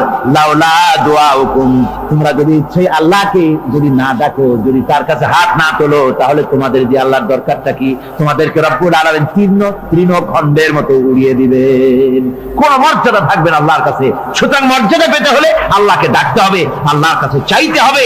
এভাবে করে আল্লাহ পাক তার বান্দাদেরকে নির্দেশ করছেন। আমার বন্ধুগণ, এই মোট 8টি বৈশিষ্ট্য ইসলামের আপনার মুমিন বান্দাদের জন্য, রহমানের খাঁটি বান্দাদের জন্য এই 8টি বৈশিষ্ট্য আল্লাহ পাক দান করেছেন। এই 8টি বৈশিষ্ট্য যেন আল্লাহ পাক আমাদের মধ্যে দান করে দেন। জোরে বলেন আমিন, আরো জোরে বলেন আমিন। 8টি বৈশিষ্ট্যের জন্য আল্লাহ পাক বেহেশত রেখেছেন। 8টি বেহেশত কয়টি?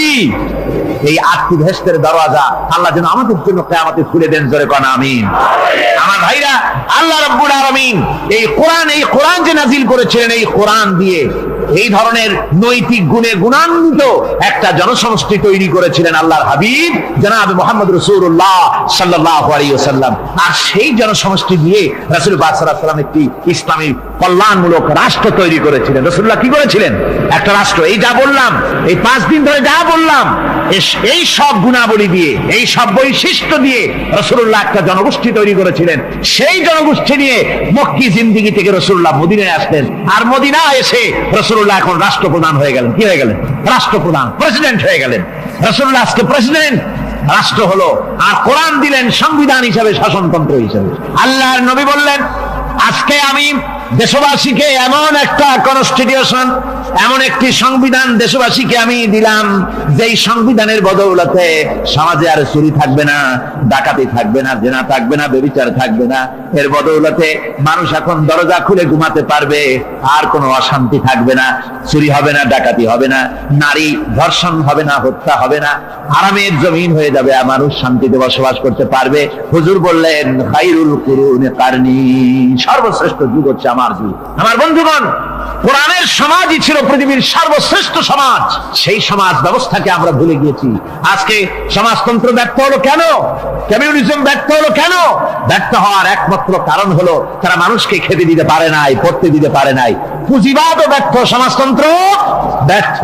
আসলে ওরা বলেছে আমরা সবাইকে সমান করে দেব, খাইতে দেব, পড়তে দেব, কাপড় দেব, চোপড় দেব, ওষুধ দেব, তোমাদের মৌলিক অধিকার, মৌলিক প্রয়োজন মিটাবো, এগুলি সব তারা বলেছে। কিন্তু মৌলিক প্রয়োজন মিটাতে পারে নাই। 70 বছর যেতে পারল না, বিদায় হয়ে গিয়েছে। মৌলিক প্রয়োজন মিটাতে পারে শুধুমাত্র কোরআন। কে মিটাতে পারে? জোরে বলেন, কে পারে? কোরআন পারে মানুষের মৌলিক প্রয়োজন মিটাতে। তাই কোরআনে কারীমকে আল্লাহ রাব্বুল আলামিন অবতীর্ণ করলেন, আর কোরআন দিয়ে রাসূল পাক সাল্লাল্লাহু আলাইহি ওয়াসাল্লাম একটা সমাজ তৈরি করলেন। এমন সমাজ যেখানে রাষ্ট্রপ্রধানের পেট ফুলে উঠলো না খাইয়া, রাষ্ট্রপ্রধানের বিরাট বিল্ডিং উঠলো না, বিদেশে টাকা জমা হলো না। আজকে আমরা দেখি পৃথিবীতে কত জায়গায় রাষ্ট্রপ্রধান নিজের ছেলে পেলে নাই, হাওলাত করা ছেলে একটা, তাও যদি এত টাকা পয়সা বিদেশে জমা করে, তাহলে মানুষেরা মন্তব্য করে যদি নিজের ছেলে থাকতো তাহলে তো গোটা বাংলাদেশ বিদেশি ব্যাংকে জমা দিয়ে দিত। ইসলাম পৃথিবীতে এসেছে মানুষকে এমন এক শান্তির বিধান দিতে। রাষ্ট্রপ্রধান মুহাম্মদ রাসূলুল্লাহ সাল্লাল্লাহু আলাইহি ওয়াসাল্লাম মানুষ খাবার পেয়েছে, দরজা খুলে ঘুমাবার সুযোগ পেয়েছে। আজ হযরত আবু হুরায়রা রাদিয়াল্লাহু তাআলা আনহু বলেন, আমি রাসূলুল্লাহর কাছে গেলাম, হুজুরকে গিয়ে সালাম করলাম। আল্লাহর নবী সালামের জবাব দিলেন, কিন্তু দেখতে পেলাম মুখ নড়ে, আওয়াজ বেরোলো না। কারণ কি? কাছে গিয়ে দেখি নবীজি ক্ষুধার যন্ত্রণায় কথা বলতেছেন, আওয়াজ বেরোতেছে না। এত ক্ষুধা লেগেছে আল্লাহর নবীর। 2-4 দিন চলে গেছে, খাবার নাই। রাসূলুল্লাহ সমস্ত গনিমতের মাল, যাকাত সদকার মালগুলি, খাদ্য দ্রব্যগুলি দুহাতে বিতরণ করেছেন। নিজের পেটে খাবার নাই, মানুষকে দিতেছেন। দিতে দিতে এশার নামাজ পড়ে নবীজি ঘরের মধ্যে প্রবেশ করে হযরত আয়েশা সিদ্দিকা রাদিয়াল্লাহু তাআলা আনহাকে দেখে বলেন, আয়েশা রে, সারাদিন কষ্ট করেছি, দারুণ ক্ষুধা লেগেছে, তাড়াতাড়ি করে কিছু খাবার আমারে এনে দাও। হযরত আয়েশা হুজুরের ক্ষুধার্ত শ্রান্ত ক্লান্ত চেহারার দিকে তাকাইয়া হযরত আয়েশা কেঁদে ফেলেছেন। হযরত মা আয়েশা কাঁদেন আর বলেন, ইয়া রাসূলুল্লাহ, হে আল্লাহর নামের কসম করে বলি, আমি আয়েশার ঘরে কোনো পানি ছাড়া কোনো খাবার নাই। এই ছিল রাসূলের আদর্শ। আল্লাহ পাক বলেন, বান্দা যখন আমাকে ডাকে, আমি বান্দার একদম নিকটে, তার ঘাড়ের চাইতেও নিকটে। ওয়া নাহানু আকরাবু ইলাইহি মিন হাবলিল ওয়ারিদ। আমি আমার বান্দার সারা যে রগের উপরে তার মাথা, এর থেকেও আমি আমার বান্দার বেশি নিকটে। সুবহানাল্লাহ পড়ে। আমি তোমার কাছে, আমার কাছে মাপ চাও, যত বড় গুনাহ হোক। ওয়া ক্বালা রাব্বুকুম উদউনি আস্তাজিব লাকুম। তোমার প্রভু তোমাকে ডেকে বলেছে, আমাকে ডাকো, আমি মাফ করে দেব। সুবহানাল্লাহ। কত বড় কথা! আমাকে ডাকো, নিরাশ হয়েও না, হতাশ হয়েও না। আল্লাহর গজব বেশি না রহমত বেশি? আল্লাহর রহমত বেশি। হাদিসে কুদসির ভিতরে এসেছে, আল্লাহ পাক বলেছেন, কোন বান্দা যদি আমার দিকে 1 বিঘত অগ্রসর হয়, আমার রহমত তার দিকে 1 হাত এগিয়ে যায়। কোন বান্দা যদি আমার দিকে হেঁটে আসে, আমার রহমত তার দিকে দৌড়ে যায়। বান্দা যখন আল্লাহর দরবারে 2 হাত উঁচু করে চোখের পানি ফেলে দেয়, মুসলিম শরীফের হাদিসের ভিতরে এসেছে, গভীর রাতের তৃতীয় অংশে আল্লাহ রাব্বুল আলামিন প্রথম আকাশে আসেন আর ডেকে বলেন, পৃথিবীতে আছো নাকি কেউ গুনাহ করে জীবন বরবাদ করে দিয়েছো? আমার কাছে মাফ চাও। ঋণগ্রস্ত আছো, অসুস্থ আছো, অপমানিত আছো, কে আছো মাজলুম? আমাকে ডাকো, আমার কাছে বলো, আমি ডাকে সারা দেব, জীবনের আশা পূরণ করে দেব। ওই সময় যেই সমস্ত লোকেরা কাঁদে তাহাজ্জুদের নামাজ পড়ে, আল্লাহ জিজ্ঞেস করেন ফেরেশতারা, অমুক অমুক দেশ অমুক অমুক বান্দারা কাঁদে কেন? ফেরেশতারা বলে, রব্বুল আলামিন তুমি তো ভালো করে জানো। আল্লাহ বলেন, জানি, তবুও তোমাদের মুখে শুনতে চাই। তারা বলে, রব্বুল আলামিন তোমার এই বান্দা গুনাহ করেছি, গুনার জন্য মাফ চায়, জাহান্নাম থেকে বাঁচতে চায়। আল্লাহ পাক বলেন, ফেরেশতারা আমার এই বান্দারা আমারে দেখেছে নাকি? বলে, দেখে নাই। বলে, আমার দোজখ দেখেছে নাকি? বলে, না, তাও দেখে নাই। আমার বেহেশত দেখেছে নাকি? বলে, না, তাও দেখে নাই। আল্লাহ পাক বলেন, ফেরেশতারা সাক্ষী থাকো, ওরা আমাকে দেখে নাই, আমার বেহেশত দোজখ কিছুই দেখে নাই। শুধুমাত্র আমার নবীর কথা, আমার কোরআনের কথা বিশ্বাস করে আরামের ঘুমকে হারাম করে যেভাবে তারা কাঁদতেছে, সাক্ষী থেকে যাও ফেরেশতারা, আমার রহমতের দরিয়ায় জোশ মেরেছে, আমার ওই ক্রন্দনরত বান্দাগুলিকে আমি আল্লাহ মাফ করে দিলাম। সুতরাং মুমিন বান্দা যারা, আল্লাহর মুমিন বান্দা যারা, এই ইমানের কোয়ালিটি, এটাও হতাশায় নিরাশায় ভেঙে পড়বে না। গুনাহ তো মানুষই করে, গুনাহ হয়ে গেছে, মাপ চাও। তোমার গুনাহ কদ্দুর? তোমার গুনাহ যদি হয় পাহাড় সমান, আল্লাহর রহমত আকাশ সমান। জাহান্নামের কঠিন শাস্তি থেকে বাঁচতে হলে আল্লাহর প্রতি ঈমান আনতে হবে। আর ঈমান আনলে যে কোয়ালিটি গুলি হওয়া উচিত, সেগুলি আমি আপনাদের সামনে আলোচনা করছি। এরপর আরেকটি কোয়ালিটি হবে মুমিনের, তা হলো কঠোর কঠিন বিপদে অবিচল থাকবে, বিপদে ভেঙে পড়বে না। বিপদ আপদ, শত্রুতা, ক্ষয় ক্ষতি যা কিছু হয় সবই আল্লাহর পক্ষ থেকে, এটা মেনে নিতে হবে এবং ধৈর্য ধারণ করতে হবে। বিপদ মুসিবত শুধু উম্মতের জন্য নয়, দুনিয়ার সমস্ত নবীদের বিপদ এসেছে, হয় নাই? নবীদের বিপদ আসে নাই? কোরআনে কারীম থেকে শুনুন, আল্লাহ রাব্বুল আলামিন বলেন, ওয়া কাযালিকা জাআলনা লিকুল্লি নাবিয়্যিন আদুওয়াম মিনাল মুজরিমিন। আল্লাহ পাক বলেন, এমনি করে আমি সকল নবীদের শত্রু বানিয়ে দিয়েছি সব পাপিষ্ঠ আর অপরাধ প্রবণ লোকদেরকে। প্রত্যেক যুগে নবীদের শত্রু ছিল, প্রত্যেক যুগে নবীদের কি ছিল? শত্রু ছিল। সে শত্রু কারা ছিল? আল্লাহ পাক বলছেন নবীদের শত্রু ছিল পাপিষ্ঠ আর অপরাধ প্রবণ লোক, এরাই ছিল নবীদের দুশমন। রাসূলগণের অবস্থা যদি এই হয়, তাহলে তার উম্মত, ওই দিনের ধারক বাহক যারা, তাদের বুঝি বিপদ আপদ হবে না? নাকি হবে কিনা? তো ইসলামের বিরোধিতা যারা করে, কোরআনের পরিভাষায় বলা হয়েছে ইসলামের দুশমন, নবীদের দুশমন। দুনিয়ার সব পাপিষ্ঠ আর অপরাধ প্রবণ লোকেরাই ইসলামের দুশমন হয়, নবীদের দুশমন হয়। আজও দেখেন, আজও তাকিয়ে দেখেন, ইসলামী আন্দোলনের বিরোধিতা যারা করে তারা পাপিষ্ঠ চরিত্রের কিনা তাকায় দেখেন, খুঁজে দেখেন, সর্বত্র খুঁজে দেখুন, খুঁজে দেখুন। যারা ইসলামী আন্দোলনের বিরোধিতা করে, যারা ইসলামকে মিটিয়ে দেওয়ার চেষ্টা করতেছে, যারা ইসলামকে মৌলবাদ বলে, ইসলামকে সাম্প্রদায়িক বলে, কোরআনে কারীমের কথা কত স্পষ্ট যে নবীদের দুশমন হয়, ইসলামের দুশমন হয় মুজরিম লোকেরা, অপরাধ প্রবণ আর পাপিষ্ঠ লোকেরা। আজও আমরা দেখতে পাই এই শ্রেণীর লোকেরা পাপিষ্ঠ এবং সবচাইতে সমাজের নিকৃষ্ট ধরনের চরিত্রহীন লোক। নামাজ নাই।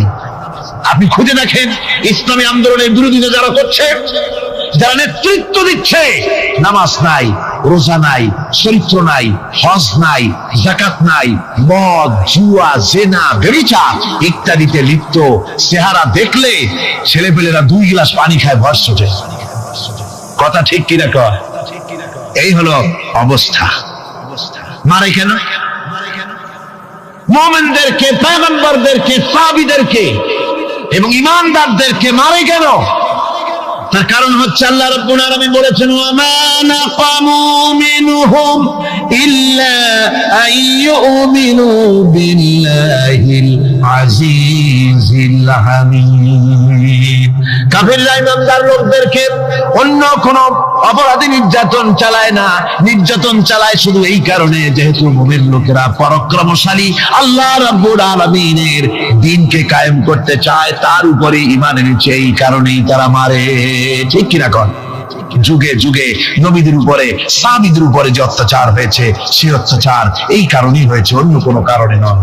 এই কঠিন বিপদে অবিচলতা এবং ধৈর্যের দৃষ্টান্ত নবীগণ পেশ করেছেন পৃথিবীর বুকে। আমরা দেখেছি ইব্রাহিম আলাইহিস সালামকে আগুনে ফালানো হয়েছে, আছে না কোরআন শরীফে? আমি কিন্তু গল্প করতেছি না, সব কোরআনের কথা। কিসের কথা? ইব্রাহিম আলাইহিস সালামকে আগুনে ফালানো হচ্ছে। অপরাধ কি?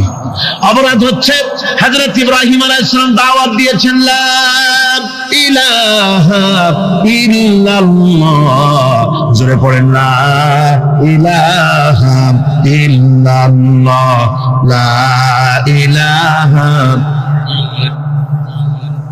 লা ইলাহা ইল্লাল্লাহ মুহাম্মাদুর রাসূলুল্লাহ। হযরত ইব্রাহিম আলাইহিস সালাম দ্বীনের দাওয়াত দিয়েছেন, এক আল্লাহর দাওয়াত দিয়েছেন, ঈমানের দাওয়াত দিয়েছেন। আর কোন অপরাধ ছিল না। নমরুদ সহ্য করতে পারলো না। কোরআনে কারীমের মধ্যে সব কথাগুলি আল্লাহ পাক এই জন্য বিধৃত করেছেন, এই জন্য কোরআনে কারীমের মধ্যে সব কথা উঠায় দিয়েছেন, যাতে করে মুমিনেরা বিপদ আসলে পরে যেন ঘাবড়ে না যায়। ইব্রাহিম আলাইহিস সালামকে আগুনে ফেলানো হচ্ছে, ফেরেশতা বলছে ইব্রাহিম তোমারে আগুনে ফেলায় দাও, হতেছে আমার কাছে সাহায্য চাও, আমার কাছে ক্ষমতা আছে, আগুনগুলো উঠায় নমরুদের বংশ জ্বালায় দেব। হযরত ইব্রাহিম ফেরেশতার কাছে সাহায্য চাইছিলেন নাকি? তিনি বললেন ফেরেশতা তোমার কাছে সাহায্য কেন চাইবো, আমি তো এমন কোন অন্ধ আল্লাহর ইবাদত করি না যেই অন্ধ স্রষ্টা তার গোলামের দুঃখ দুর্দশা না দেখেন, আমি তোমার কাছে সাহায্য চাইবো না। হযরত ইব্রাহিম আলাইহিস সালাম পাস করলেন। কি বলেন, পাস করছেন না? ঈমানের পরীক্ষায় পাস। আগুনের মধ্যে হযরত ইব্রাহিমকে যখন ফেলানো হচ্ছে, রব্বুল আলামিন আগুনের প্রতি নোটিশ করে দিলেন, ইয়া নারু কুনি বারদাও ওয়া সালামান আলা ইব্রাহিম। আগুন আমার ইব্রাহিমের জন্য শান্তিদায়ক, ঠান্ডা হয়ে যা। এখন কি আর আগুনের বাপের ক্ষমতা আছে ইব্রাহিমকে পোড়ানো? আর ক্ষমতা নাই। আমার বন্ধুগণ, ইব্রাহিম আগুনের ভিতরে আরামে বসা আছেন, আর ওদিকে নমরুদ বসে বসে দেখতেছে দূর থেকে। ইব্রাহিম তো জ্বলে না, গায়ের মধ্যে আগুন জ্বলে গেল। ডাক দিয়ে কয়, আগুন তোর হলো কি? কেন জ্বালাইতে পারিস না আমার দুশমন রে? হলোটা কি তোর? তোর কি জ্বালানো শক্তি বন্ধ হয়ে গেল নাকি? আগুনের ভিতর থেকে জবাব এলো, নমরুদ রে আমার ভিতরে জ্বালানো শক্তি আছে কি নাই যদি প্রমাণ করতে চাও, টেস্ট করতে চাও, তুই নিজে আয়, তোরে শুদ্ধ তামাম দুনিয়া জ্বালাই দিতে পারি, ইব্রাহিমের এক গাছা পশমও জ্বালাইতে পারি না। তার কারণ হচ্ছে আমি হচ্ছি মাখলুক, আল্লাহ হচ্ছেন খালিক। আল্লাহ আমাকে বলেছেন না জ্বালাতে, তুমি 1000 বার বললেও আমি ইব্রাহিমকে জ্বালাইতে পারবো না। কোরআনে কারীমে ঘটনা বলে মুমিনদেরকে সাহস দেওয়া হচ্ছে, মুমিনেরা দ্বীনের কাজ করতে গিয়ে বিপদ আবাজ আসবে, ঈমানের দাবি হলো বিপদ আসবে, আর বিপদ আসলে ঘাবড়ায় যেও না, মুসিবতে পড়ে চিন্তায় পেরেশানে হয়রান হয়ে যেও না। বিশ্বকবি আল্লামা ইকবাল কি সুন্দর করে বলেছেন, আজ ভি हो जो इब्राहिम का इमा पैदा आग कर सकती है एक अंदाज गुलिस्तां पैदा। ইব্রাহিমের ঈমান যদি আজিও কোথাও হয় বিদ্যমান, করতে পারেন অগ্নিকুণ্ডে খুবসুরত এক গুলিস্তান। আজও যদি আগুনের ভিতরে কোন নমরুদ কোন ইব্রাহিমকে যদি ফেলে দেয়, আল্লাহ রাব্বুল আলামিন আজও আগুনকে ফুলের বাগান বানায়া দিবেন। সুবহানাল্লাহ। ভয় পাওয়ার কারণ নাই, চিন্তা করার কোনো কারণ নাই। আমার বন্ধুগণ, হযরতে হুদ আলাইহিস সালামকে যখন সমাজের লোকেরা, রাষ্ট্রের লোকেরা ঘিরে ফেলে দিল, সমাজ শক্তি, রাষ্ট্র শক্তি যখন তাকে ঘিরে ফেলে দিল, ষড়যন্ত্রের পাহাড় তুলে দিল, তারে মেরে ফেলে দিবে, হযরত হুদ দেশ থেকে তা পালায় গেলেন না, ভয় পেলেন না। হযরতে হুদ আলাইহিস সালাম বললেন, কোরআনে কারীমে হযরত হুদের কথা কোট করা হলো, ফাকিদুনি জামিআন সুম্মা লা তুনজিরুন। সম্মিলিতভাবে ষড়যন্ত্র করো আমার বিরুদ্ধে, সবাই মিলে ষড়যন্ত্র করো, সুম্মা লা তুনজিরুন, আর আমাকে এতটুকু অবকাশ তোমরা দিও না। ইন্নী তাওয়াক্কালতু আলাল্লাহি রাব্বি ওয়া রাব্বিকুম, আমি ভরসা করেছি সেই আল্লাহর উপরে যার কুদরতি হাতের ভেতরে, যিনি আমাদের রব তোমাদেরও রব, আর যার কুদরতি হাতের ভিতরে তামাম পৃথিবীর জানগুলি যার হাতে, সে আল্লাহর উপরে ভরসা করেছি। ষড়যন্ত্র যদ্দূর আছে করতে থাকো, আমি ষড়যন্ত্র পরোয়া করি না। সুবহানাল্লাহ। এটাই হলো মুমিনের কোয়ালিটি। শুধু ঈমান, লা ইলাহা ইল্লাল্লাহ মুহাম্মাদুর রাসূলুল্লাহ, গরু গোশত খাই, আর রবিউল মাস আসতে পরে ইয়া নবী সালাম আলাইকা, ইয়া রাসূল সালাম আলাইকা, তারপরে গরম গরম জিলাপি আর রসগোল্লা খাইলাম খুব বেশি করে, এর নাম মুমিন নয়। মুমিন হচ্ছে তার চলায় ফেরায়, ওঠায় বসায় সাহসিকতার এক আন্দাজ তৈরি হবে সে। আমার ভাইয়েরা, বিপদে অবিচলতা আমাদেরকে পয়গম্বরেরা শিক্ষা দান করেছেন। আমরা দেখতে পেয়েছি বিশ্বনবী জনাবে মুহাম্মদুর রাসূলুল্লাহ সাল্লাল্লাহু আলাইহি ওয়াসাল্লাম হিজরতের রাত কাফেররা চতুর্দিকে দাঁড়ানো, হযরত জিবরাইল এসে বলেন, ইয়া রাসূলুল্লাহ, কাফেররা চতুর্দিকে ঘিরে দাঁড়িয়েছে, গভীর রাত, এখন হাতে তাদের তরবারি, সকাল হলে পরেই তারা আপনাকে মেরে ফেলে দিবে, তাড়াতাড়ি উঠেন, মদিনার দিকে চলে যান। আল্লাহ নবী ঘুমের থেকে জেগে হযরত আলীকে ডেকে বলেন, আলী, আল্লাহ অর্ডার করেছেন আমি মদিনায় চললাম, আমার বিছানার পরে আমার চাদর গায়ে দিয়ে শুয়ে থাকো। হযরত আলী বলেন, আল্লাহর হাবিব, আপনার চাদর গায়ে দিয়ে ঘুমিয়ে থাকবো, সকালবেলায় কাফির বেঈমানেরা আপনার বিছানার পরে আপনার চাদর গায়ে দেওয়া অবস্থায় আমি আলীকে তারা মুহাম্মদ মনে করবে, আর আমি আলীকে নবী মনে করে তারা তাদের তরবারি দিয়া কেটে কেটে টুকরা টুকরা করে আবার বিদায় করে দেবে দুনিয়া থেকে।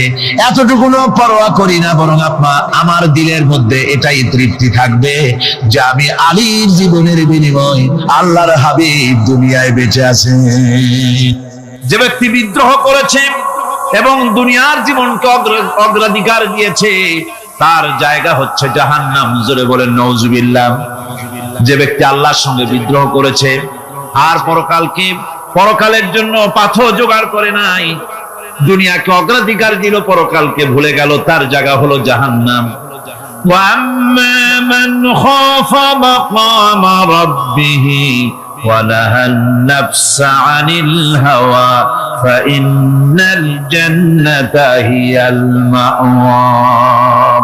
আর যে ব্যক্তি আপন প্রভুর সামনে উপস্থিত হওয়াকে ভয় করেছে এবং আপন প্রবৃত্তিকে লালসা মুক্ত করেছে, লালসার হাত থেকে রক্ষা করেছে, আল্লাহ রাব্বুল আলামিন কিয়ামতের দিন তার জন্য রেখে দিয়েছেন জান্নাত। তার জন্য কোন জায়গা? জান্নাত। আমাদেরকে পরকাল ভিত্তিক জীবন যাপন যদি করি তাহলে কবরের জবাবগুলি খুব আসান হবে। আর যদি পরকাল ভিত্তিক জীবন যাপন না হয়, কবরটা মুসিবত হয়ে যাবে। হযরত ওসমান রাদিয়াল্লাহু তাআলা আনহু কবরের কাছে গিয়ে খুব কাঁদতেন। সাহাবায়ে কেরাম প্রশ্ন করেছেন, হুজুর, রাসূল করিম সাল্লাল্লাহু আলাইহি ওয়াসাল্লাম যখন জান্নাত ও জাহান্নামের ওয়াজ করেন কখনো তো এত বেশি আপনি কাঁদেন না, যত বেশি কাঁদেন কবরের কাছে এসে, কারণ কি? হযরত ওসমান রাদিয়াল্লাহু তাআলা আনহু বলতেন, আমার সাথীরা, আমি আমার হাবিবের কাছে, আল্লাহ রাব্বুল আলামিনের রাসূলের কাছে আমি শুনেছি এই কবরটাই হলো প্রথম স্টেশন, এই কবরটাই হলো প্রথম ইমিগ্রেশন কাউন্টার।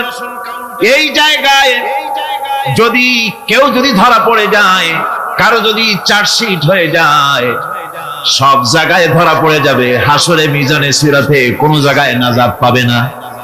আর এই কবরটা যদি কেউ মুক্তি পেয়ে যায়, মিজান সিরাত হাসর সব জায়গা থেকে আল্লাহ তারে ভালোভাবে পার করে দিবেন। এটা হলো আসল জায়গা, মারাত্মক জায়গা, খুব মারাত্মক জায়গা। আমি এটাকে ইমিগ্রেশন কাউন্টার বলেছি আমার ভাষা। ইমিগ্রেশন কাউন্টার যারা বিদেশ ভ্রমণ করেছেন তারা জানেন। লন্ডন যাবেন, আমেরিকা যাবেন, সৌদি আরব যাবেন, যে কোনো বিদেশে যাবেন, গেলেই পাসপোর্ট তারা দেখবে।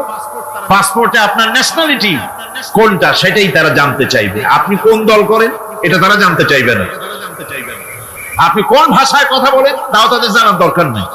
প্রথমেই তারা আপনার ন্যাশনালিটি দেখবে, আপনার আইডেন্টিটি কি তারা জানতে চাইবে। তারপরে যদি স্যাটিসফ্যাক্টরি হয় আপনাকে ভিসা দিয়ে ভেতরে ঢোকবার ব্যবস্থা করে দেবে। আর যদি তারা স্যাটিসফাইড না হয় তাহলে আপনাকে মেহমানখানায় ঢুকানো হবে গ্রেফতার করে। কবর হচ্ছে এ ধরনের একটি ইমিগ্রেশন কাউন্টার। কবরের ভিতরে মানুষ যখনই রাখা হবে সঙ্গে সঙ্গে দুজন ফেরেশতা আসবে।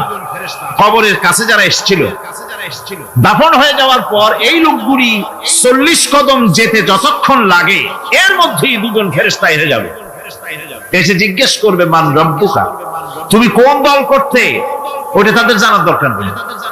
চাকরি কিসে করতেন ওটা জানার দরকার নেই। ব্যবসা করতেন না চাকরি করতেন প্রয়োজন নেই। প্রথমেই জিজ্ঞাসা করা হবে ন্যাশনালিটি। প্রথমেই জিজ্ঞাসা করা হবে তার ন্যাশনালিটি সম্পর্কে, তার আইডেন্টিটিটা কি, এবং সেটাকে সত্যায়িত করার জন্য, বোঝার জন্য তিনটি প্রশ্ন। প্রথম প্রশ্ন, মান রাব্বুকা ওয়া মা দীনুকা ওয়া মান নাবিয়্যুকা, তোমার রব কে, তোমার দ্বীন কি, তোমার নবী কে।